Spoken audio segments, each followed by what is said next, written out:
De par sa position géographique, le Royaume du Maroc a joué un rôle important dans l'histoire des relations politiques, économiques et culturelles entre l'Afrique et l'Europe.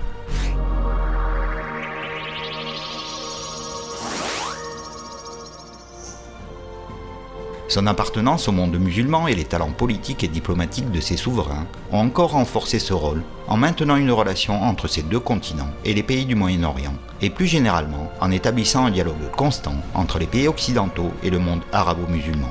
Un dialogue que l'actuel monarque, Sa Majesté le roi Mohammed VI, a su étendre à l'ensemble de la communauté internationale et en particulier à la Russie et à la Chine.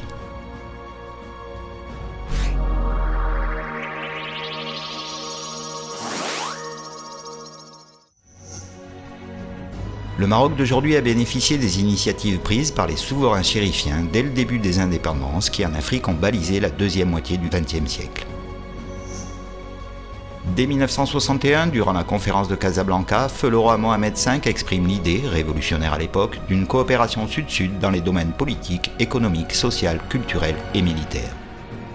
Son fils, feu le roi Hassan II, participe activement à la création en 1963 de l'Organisation de l'Unité africaine, qui devient en 2002 l'Union africaine. Pour protéger l'intégrité de son territoire, en 1984, le Maroc quitte l'Organisation panafricaine, avant d'y retrouver sa place légitime le 30 janvier 2017. Un retour qui entérine la volonté de Sa Majesté le roi Mohammed VI de faire de son pays un des leaders du partenariat sud-sud et du co-développement en Afrique. L'Afrique est mon continent et ma maison. Je rentre enfin chez moi et vous retrouve avec bonheur. Vous m'avez tous manqué.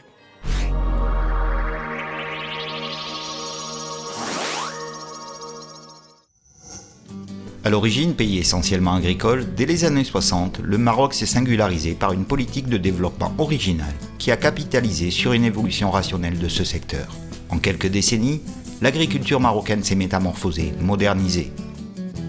Adopté en 2008 sous l'impulsion de Sa Majesté le roi Mohammed VI, le plan Maroc Vert fait du secteur agricole un levier prioritaire du développement socio-économique et contribue à l'essor global du pays par la mise en œuvre d'une politique agricole durable et équitable. Productrice de qualité et économe en ressources naturelles, aujourd'hui l'agriculture marocaine est devenue un modèle de développement. Parallèlement à l'essor du secteur agricole, une ambitieuse politique de grands travaux permet de développer l'ensemble des infrastructures. Barrages, routes, autoroutes, voies ferrées, gares, ports et aéroports, les réalisations se succèdent. Les grands chantiers structurants permettent le désenclavement des régions les plus isolées et participent à leur développement économique. Piloté par les autoroutes du Maroc, le réseau autoroutier compte aujourd'hui 1800 km. Premier réseau du Maghreb avec 2200 km de voies, le rail innove. L'ONCF inaugurera en 2018 la ligne à grande vitesse qui mettra Tanger à 2h10 de Casablanca.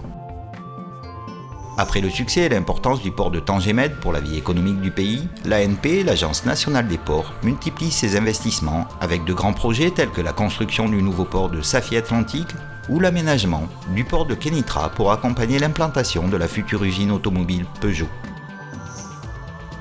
Politiquement stable, riche des qualités de ses entrepreneurs et d'une confédération patronale dynamique, la CGEM, le pays génère une croissance économique forte et draine d'importants investissements. Les plus grandes multinationales trouvent dans l'écosystème économique marocain un terrain idéal pour répondre à leurs ambitions africaines. Industrie, haute technologie, aéronautique et même espace, logistique, santé, éducation et formation professionnelle, services, finances, dans tous les domaines, le savoir-faire et l'expertise marocaine sont un formidable facteur de développement. Le remarquable essor du parc éolien et la mise en service de Nour, la plus grande centrale solaire d'Afrique, marquent l'entrée du royaume parmi les pays les plus avancés en matière d'énergie renouvelable, et plus généralement pour l'adaptation au changement climatique.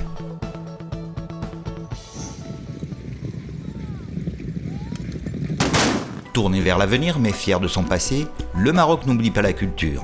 Théâtres et musées se multiplient, célébrant tout autant les traditions ancestrales et les arts modernes. Véritable passion du peuple marocain, le sport n'est pas en reste, avec des infrastructures capables d'accueillir tous les types de compétitions internationales.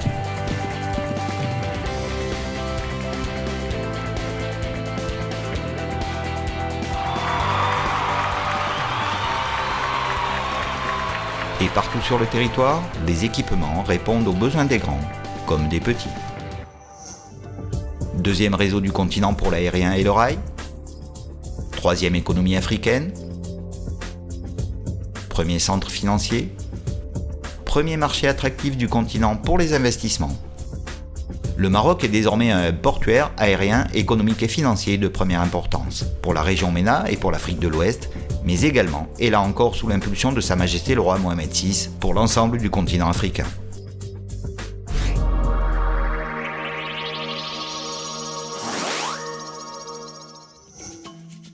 L'africanité pleine et entière du Maroc est une évidence, brassage de population, valeurs culturelles et liens spirituels communs, puisque c'est depuis le Maroc que l'islam s'est propagé en Afrique de l'Ouest via les Zaouïas et les confréries religieuses. Les échanges, qu'ils soient commerciaux, culturels ou religieux, n'ont jamais cessé au cours de l'histoire avec les pays du Maghreb et les pays subsahariens. L'engagement et l'investissement personnel de Sa Majesté le roi Mohamed VI, sa vision pour l'avenir du Maroc et du continent, ont très tôt orienté la coopération économique vers un schéma inédit qui conjugue co-développement, solidarité sud-sud renforcée et forte dimension sociale. Une coopération étroitement associée aujourd'hui à la dimension environnementale.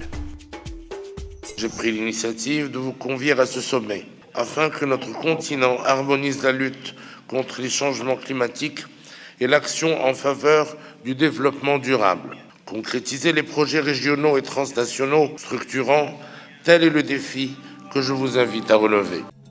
Enclenchée dès 2003, la coopération économique Sud-Sud s'est encore renforcée à partir de 2013.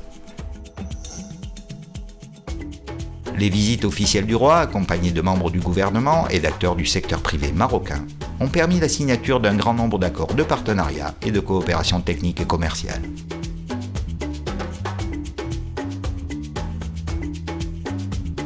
Globale, multidimensionnelle et intégrée, cette politique de partenariat économique repose sur des investissements et des projets de développement socio-économique capables de générer à la fois croissance, richesse et emploi. Emblématique de ces partenariats stratégiques à vocation africaine, la réalisation de complexes industriels en Éthiopie et au Nigeria, portés par le géant mondial des phosphates et des fertilisants, l'OCP.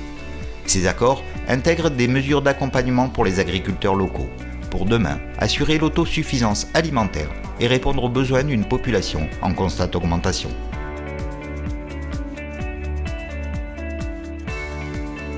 Toujours avec le même objectif de développement panafricain, les grands chantiers structurants prennent désormais une ampleur régionale, avec des projets tels que le gazoduc Maroc-Nigeria ou la route transafricaine Tanger-Lagos.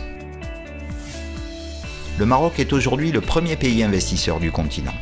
Son expertise multisectorielle et son approche gagnant-gagnant de la coopération économique séduisent et rassurent ses partenaires africains, au moment où le continent tout entier s'inscrit dans une dynamique de progrès. Face aux défis qui se posent à eux, les pays africains doivent ensemble libérer les potentialités et mobiliser les énergies qui permettront au continent de devenir demain un pôle d'émergence mondiale.